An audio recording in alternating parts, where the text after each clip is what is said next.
తెలంగాణలో ఎమ్మెల్యేల ఫిరాయింపుల కేసులో స్పీకర్ కీలక ప్రకటన చేశారు. జగిత్యాల ఎమ్మెల్యే డాక్టర్ సంజయ్కు క్లీన్ చిట్ ఇచ్చారు. డాక్టర్ సంజయ్ పార్టీ మారారని చెప్పేందుకు తగిన ఆధారాలు లేవని ప్రకటించారు. స్పీకర్ నిర్ణయాన్ని స్వాగతించారు మాజీ MLC Jeevan Reddy. MLA Sanjay speaker నిర్ణయానికి కట్టుబడి ఉండాలని అంటున్నారు. బీఆర్ఎస్ ఎమ్మెల్యే అయ్యుండి కాంగ్రెస్కు ఎందుకు పనిచేస్తున్నారని ప్రశ్నిస్తున్నారు. మాజీ ఎమ్మెల్సీ సవాల్తో సొంత పార్టీ నేతలే షాక్ అవుతున్నారా?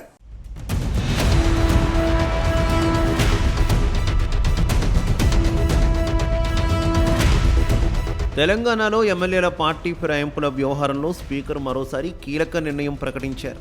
పార్టీ మారిన ఎమ్మెల్యేల్లో ఒకరైన Jagtial MLA doctor Sanjay Kumar party మారలేదంటూ క్లీన్ చిట్ ఇచ్చారు. ఎమ్మెల్యే సంజయ్పై అనర్హత పిటిషన్ను కొట్టివేశారు.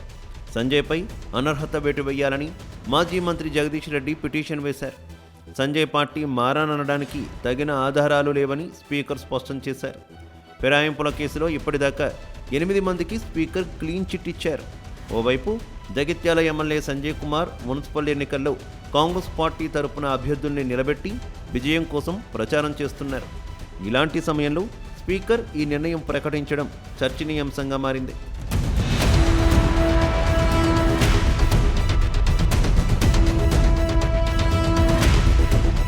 ప్రస్తుతం జగిత్యాల మున్సిపల్ ఎన్నికల బిజీలో ఎమ్మెల్యే సంజయ్ కుమార్ ఉన్నారు.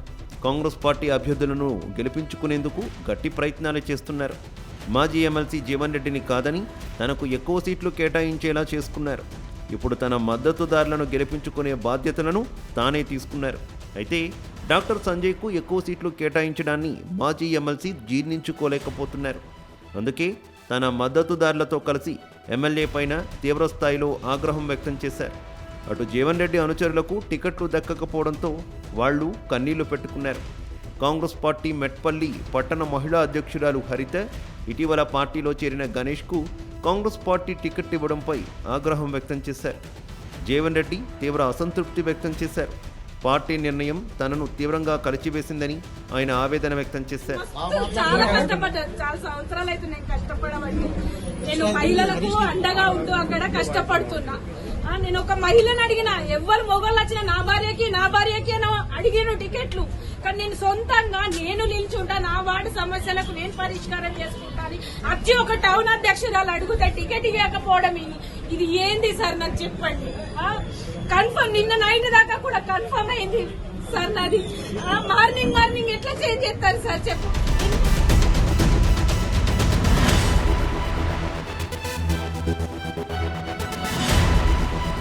తాజాగా స్పీకర్ నిర్ణయంపై జీవన్ రెడ్డి మరోసారి నిప్పులు చెరిగారు. స్పీకర్ తీర్పు తర్వాత అయినా బుద్ధి తెచ్చుకో అంటూ సంజయ్పై విరుచుకుపడ్డారు.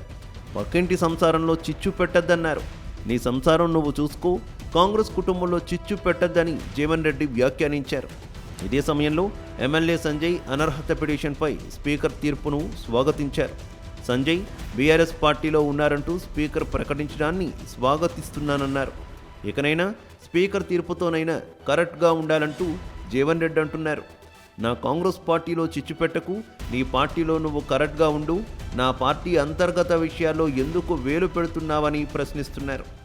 శీల్పాలు చేసి మళ్ళా నువ్వు ప్రతిపాదించిన నాకు కౌన్సిల్ మద్దతు తెలపాలని అడిగితే ఇట్లనయ్యా?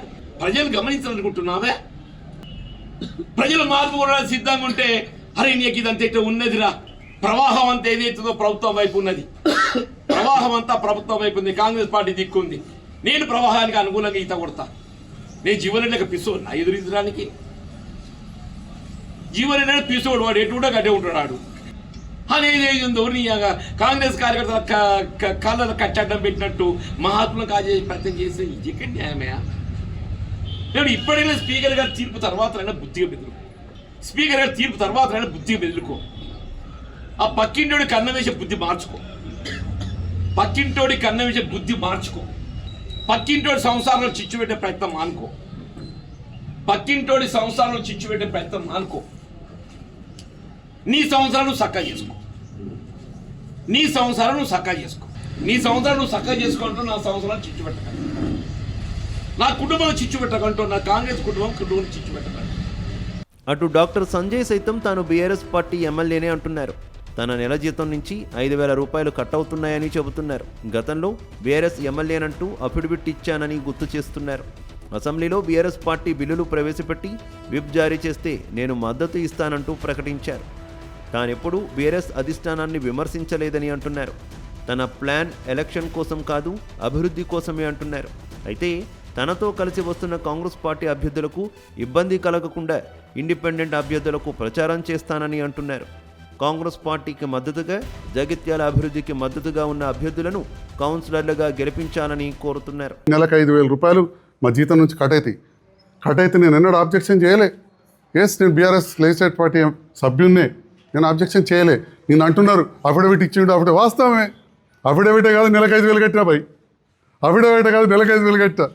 కాదంటే ఏదైనా విప్ జారీ చేస్తే రేపటి నాడు బీఆర్ఎస్ వాళ్ళు ఎవరికైనా చేయండి ఈ బిల్ మద్దతు ఇవ్వమంటే అటే చెప్తాను. నేను ఎందరూ ఎన్ని మాట్లాడినా నేను దీనికి భయపడేది లేదు.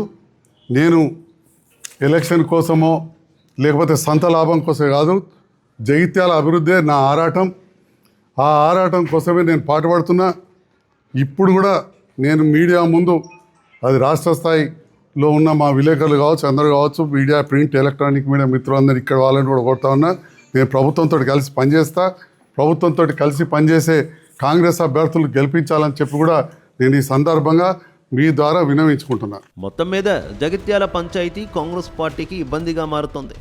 ఇద్దరు నేతలు ఆధిపత్యం కోసం ప్రయత్నిస్తుండడంతో ఏం జరుగుతుందోనంటూ నేతలు, కార్యకర్తలు టెన్షన్ పడుతున్నారు. మరోవైపు స్పీకర్ గడ్డం ప్రసాద్ కుమార్ తీర్పుపై జీవన్ రెడ్డి వర్గం భగ్గుమంటోంది. ఆయన బీఆర్ఎస్ ఎమ్మెల్యేనంటూ ప్రకటించినా కాంగ్రెస్ పార్టీ కోసం ఎలా పనిచేస్తున్నారంటూ ప్రశ్నిస్తున్నారు.